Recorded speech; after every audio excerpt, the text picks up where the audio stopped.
Okay, so let's get started. Yes, I would like to talk about searches for BSM Higgs at Atlas on behalf of the collaboration. So shortly begin with an overview. So as you might know that there's a lot of extension of the standard model requiring the extension for the standard model Higgs doublet.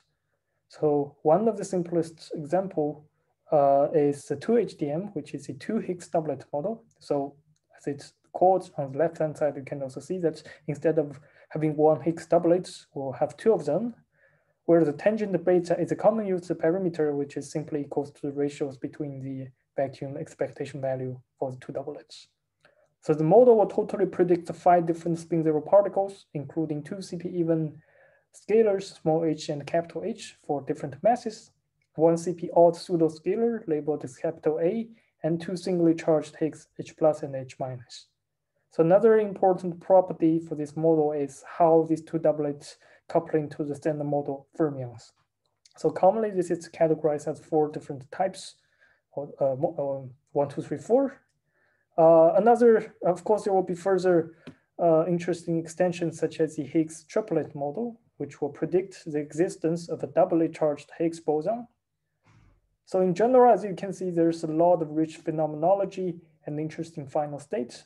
But of course, the final production and decay will largely depending on the properties for the model, including the coupling types, the targeting mass, and the value of the tangent beta.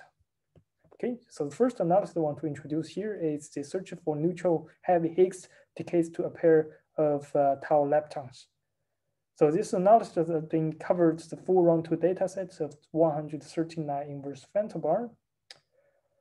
Heavy neutral Higgs decays to pair of tau leptons is one of the dominant channels for large mass and large tangent beta.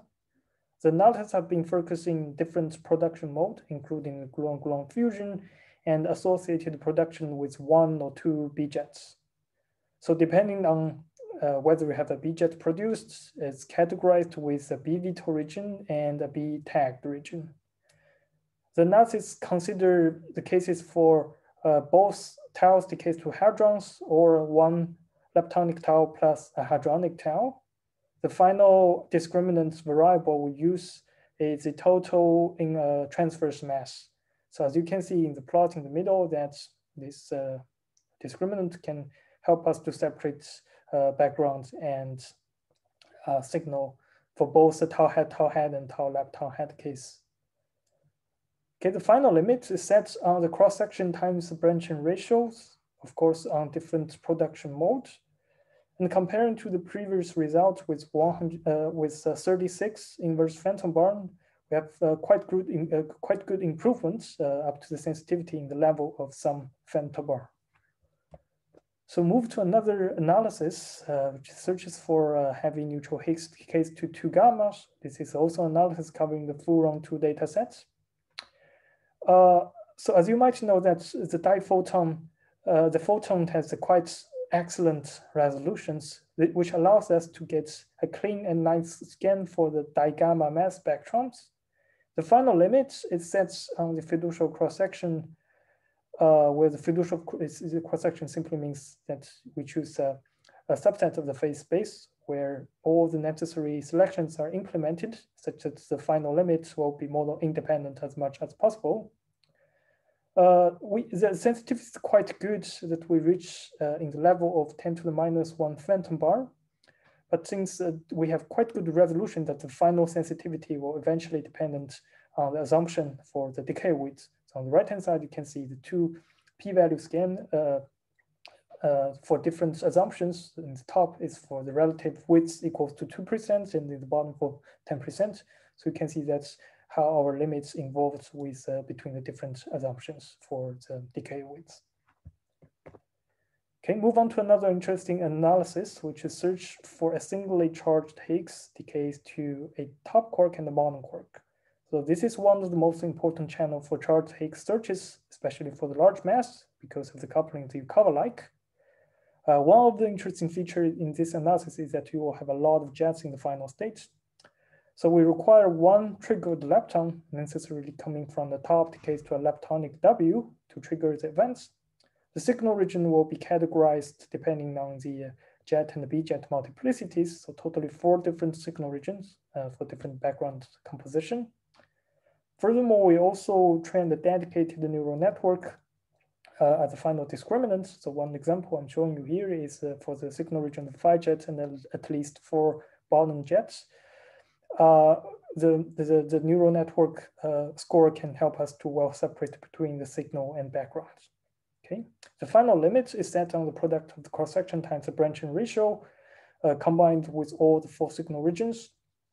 And comparing to the previous results, I'm showing you here in the red, which is the 36 inverse Fenton result. So we have quite good improvements, which is not only coming from the larger data set, but also because we implemented this new technique, such as the neural network. Okay, move on to another analysis, which is searches for doubly charged Higgs decays to a pair of W bosons. So for this analysis, we're focusing on different production modes, including the pair production and associated production with one singular charge W. So the final signal region will be categorized by 3 channels, depending on the multiplicity of the leptons. So we have 1 channel for 2 same sign lepton, 1 channel for 3 lepton, and 1 channel for the 4 lepton. We also further require different kinematic selections for different signal mass targets. So as you can see in the plot in the middle, that is the final yield for different channels and for different signal masses. The final limit is set on the cross-section times the branching ratio, but of course for different production modes. For the case of pair production, we have sensitivity up to 350 GeV. And for the associated production, we have sensitivity up to the signal mass about 250 GeV. Okay, so if we put all pieces together, we reach this summary plot in the parameter space of MA versus tangent beta. So just want to remind you here that not all the most recent results has been included in this plot, but still you can see that we have excluded a large phase space in this summary plots, but still so far no direct evidence for BSM physics observed. So another perspective I would like to cover today is the searches for standard model Higgs decays to exotic intermediate states, which is so-called the hidden sector, that can decay to a standard model, but also coupled to the standard model Higgs boson with a mass coupling. So one of the simple example is extension for the 2HDM. So you add additional singlets onto the 2HDM model, which will predict the existence of the light pseudoscalar with a mass range between 0 and half of the Higgs mass. So just like the 2HDM, there will be 4 different types of couplings between the pseudoscalar and standard model fermions. And also I would like to show you on the top right, which is the branching ratio for Higgs decays to 2A's under different values of the coupling constant. So as you can see that even with a small coupling constant, we can still get quite sizable branching ratio, which is interesting for HEC physics. But more interestingly, this pseudoscalar can also be a good candidate for dark matter mediator, which provides good explanations for the recent observation anomaly in astrophysics, including the Fermi-Length observation for gamma ray excess and the antiproton excess in the cosmic rays. Okay. So the first searches for exotic Higgs decay I would like to talk about is with the final state for the 4 B quarks. So since the coupling between the A pseudoscalar A and the fermions is U-cover-like, as the A2BB will have largest branching ratio for most of the scenarios. And the analysis has been focusing on the Z-edge production, where Z decays to a pair of leptons, which will help to trigger the event.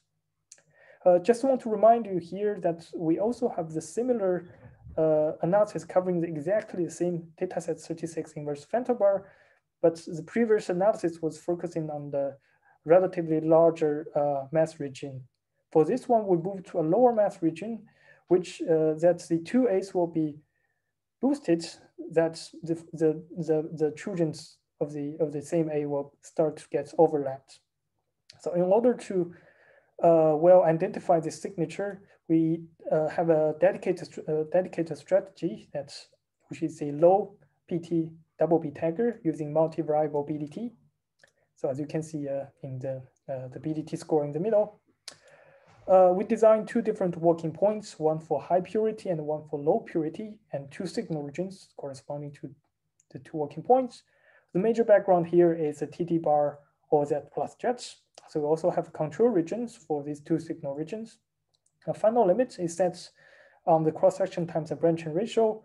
And comparing to the previous analysis I mentioned, which is focusing on the signature with 4 resolved boson quarks, for this analysis, we reach good sensitivity in the targeting mass region, which is lower than the previous analysis.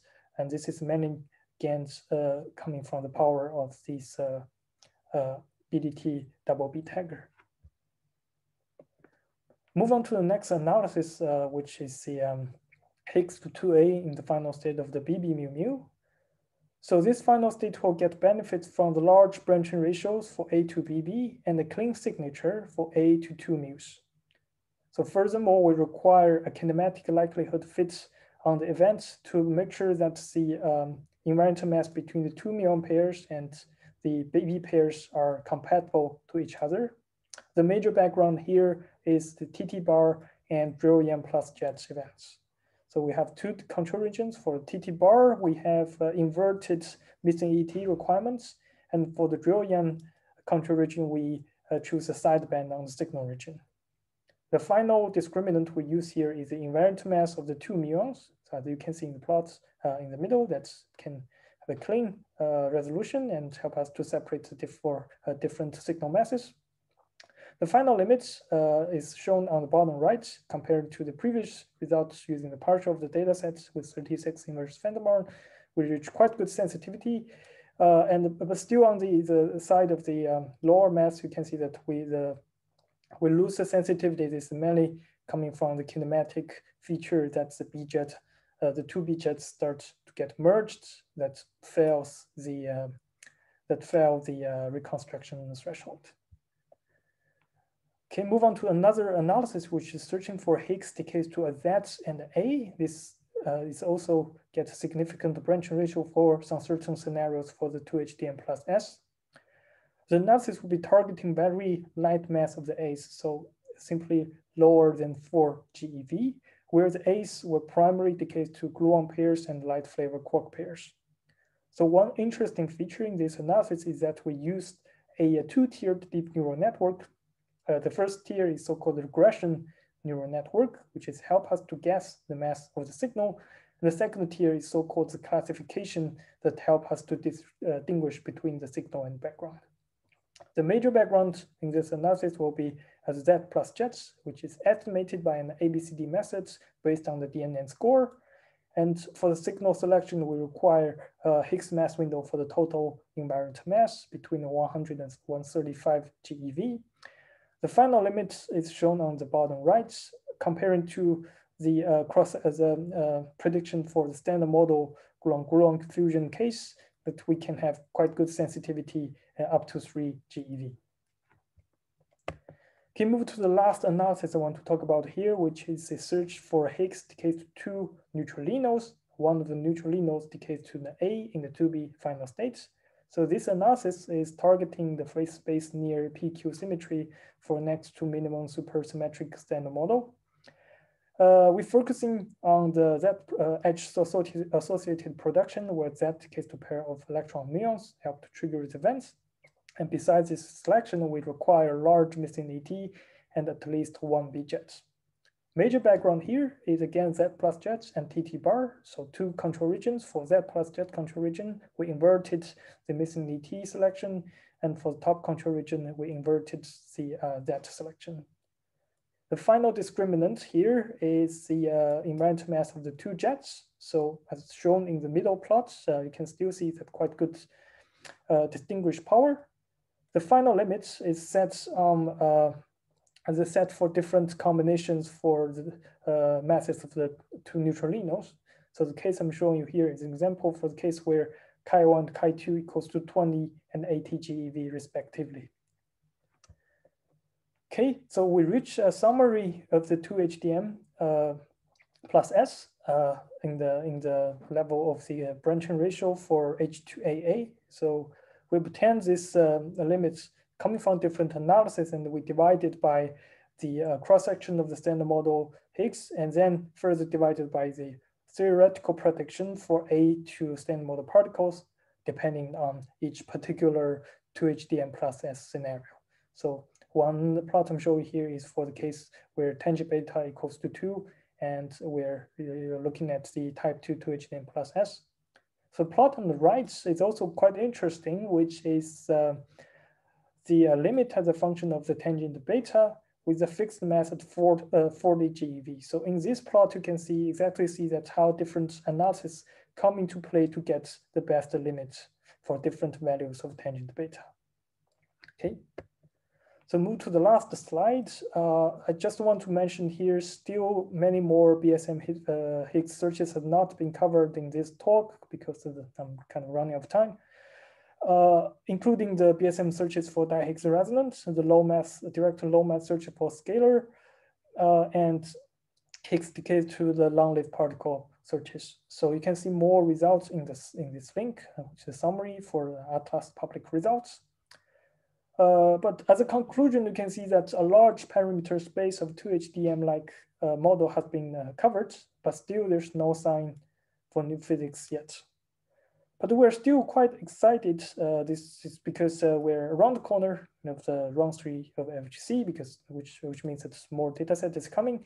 And also the Atlas detector has been implemented most of the phase 1 upgrade, such as the new small wheel, the digital trigger for the liquid argon calorimeter, and more analysis with the full round 2 dataset will be coming on the way. And we're also developing and implementing a better reconstruction and identification technique. So yeah, please stay tuned for any future results. Yeah, thanks for your attention. That's the end of my talk.